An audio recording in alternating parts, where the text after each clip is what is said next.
के साथ प्रस्तुत करता हूं कि इसमें उल्लेखित कार्यों और योजनाओं से उन महान शहीदों के द्वारा आजाद वतन को लेकर देखे गए सपने के निर्माण में हम कुछ कदमों का भी योगदान कर सके तो यह हमारा सौभाग्य होगा। इसलिए आज के बजट को मैं आपकी और इस सदन की अनुमति से देशभक्ति बजट के रूप से नामांकित करना चाहता हूं।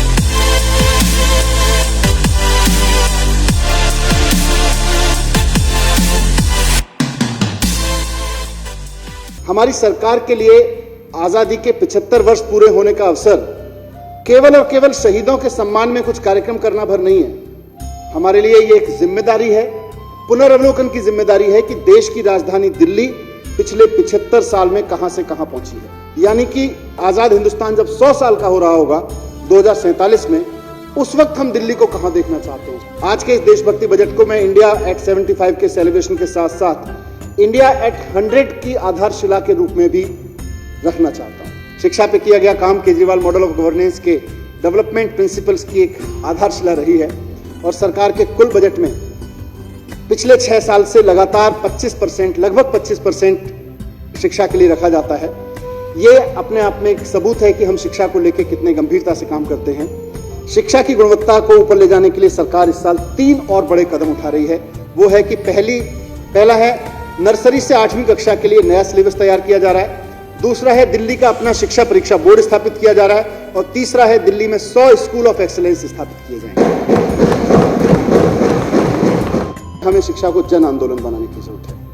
आजादी के 75वें साल में हम इसकी शुरुआत दिल्ली से करेंगे, जन आंदोलन बनाने की। तो हम पढ़े लिखे और सफल युवाओं को उन छात्रों की मदद के लिए तैयार करेंगे जो संसाधन और सूचना के अभाव में जूझ रहे हैं। इसके लिए यूथ फॉर एजुकेशन नाम से एक मेंटरशिप वॉलंटियर प्रोग्राम इस साल से शुरू की जाने की संभावना है। दिल्ली में एक नए तरीके का स्कूल शुरू करेंगे, वर्चुअल दिल्ली मॉडल स्कूल। यानी एक ऐसा स्कूल जिसमें 4 दीवारियां नहीं होंगी, कोई बिल्डिंग नहीं होगी, पढ़ाई होगी, बच्चे होंगे, अध्यापक होंगे, एनरोलमेंट होंगे, एग्जामिनेशंस होंगे, लेकिन 4 दीवारियां नहीं होंगी। ये वर्चुअल मॉडल स्कूल होगा। दिल्ली का एक अपने आप में अनूठा प्रयोग होगा और शायद दुनिया का पहला वर्चुअल मॉडल स्कूल।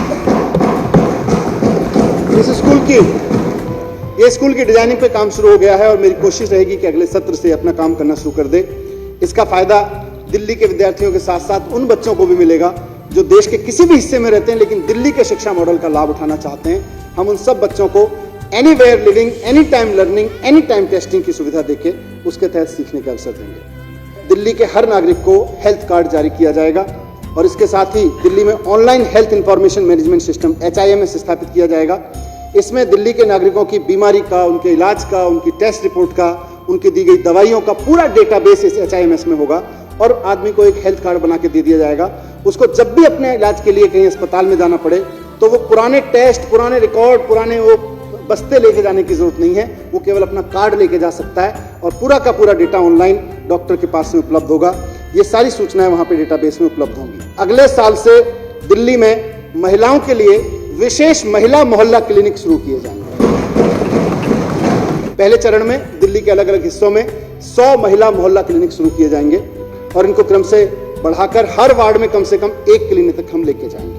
दिल्ली में हमारी सरकार ने निर्णय लिया है कि दिल्ली के लोगों को कोविड की वैक्सीन सरकारी अस्पतालों में लगातार निःशुल्क ही उपलब्ध कराई जाए। इस नई योजना आम आदमी निःशुल्क कोविड वैक्सीन के लिए मैं 50 करोड़ रुपए की राशि अलग से प्रस्तावित कर रहा हूं। दिल्ली में रहने वाला हर एक नागरिक अपने घर से थोड़ी दूर के लिए भी निकले तो उसको कहीं ना कहीं आसमान में तिरंगा, ऊंचा तिरंगा लहराता हुआ दिखाई देना चाहिए और इसके लिए पूरी दिल्ली में 500 स्थानों पर शानदार तिरंगे लहराने का काम दिल्ली सरकार। इसके लिए बजट में मैं 45 करोड़ रुपए का अलग से प्रस्ताव कर रहा हूं। इस अवसर पर सरकार ने पूरे 75 सप्ताह तक के समय को देशभक्ति के महोत्सव के रूप में मनाने का फैसला किया है।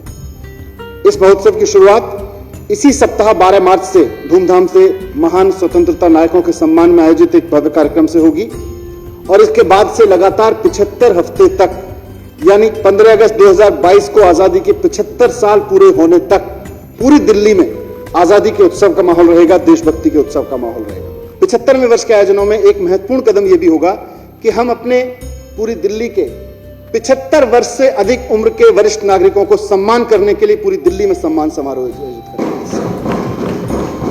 और ये कार्यक्रम दिल्ली में सक्रिय विभिन्न वरिष्ठ नागरिक संगठनों के साथ मिलकर आयोजित होंगे। इसके लिए अलग से 2 करोड़ रुपए की राशि की व्यवस्था की गई है। अपनी जान की परवाह न करते हुए अपने फर्ज के लिए, अपने देश के लिए बहादुरी से लड़ने वाले सिपाहियों के परिवारों के लिए सम्मान और मदद के लिए 1 करोड़ रुपए की राशि देने की योजना शुरू की थी। इस योजना के तहत इस वर्ष अगले वित्त वर्ष 2020-21 में मैं 26 करोड़ रुपए का प्रावधान रखता हूं। 2048 के ओलंपिक गेम्स की बिडिंग शुरू हो तो हम दिल्ली के अंदर वो कॉन्फिडेंस पैदा कर सकें और दुनिया के अंदर ये कॉन्फिडेंस पैदा कर सकें कि वो दिल्ली की ओर उम्मीद भरी और विश्वास भरी नजरों से देखें खेल की अथॉरिटीज जो हैं, ओलंपिक की अथॉरिटीज, और वो कहें कि हाँ, दिल्ली भी दावेदार हो सकता है।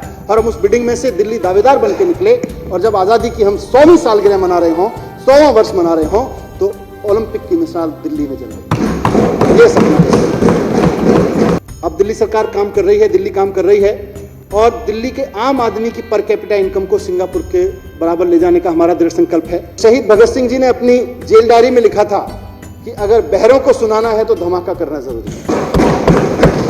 आजादी के 75वें साल में शहीद भगत सिंह जी के प्रेरक जीवन पर कार्यक्रमों के लिए अलग से 10 करोड़ रुपए का बजट हम रख रहे हैं। इस केजरीवाल मॉडल ऑफ गवर्नेंस में मात्र अगले वित्त वर्ष या कुछ अगले वर्षों के लिए नहीं, बल्कि अगले पूरे 25 साल का एक विजन है। इसके तहत एक स्वतंत्र, स्वस्थ, शिक्षित और समर्थ राष्ट्र अपनी आजादी के 100वें वर्ष में सारी दुनिया के सामने ज्ञान और प्रगति के एक प्रेरक शक्ति के रूप में खड़ा होगा और इसका केंद्र बिंदु होगी हमारी दिल्ली, देश की राजधानी।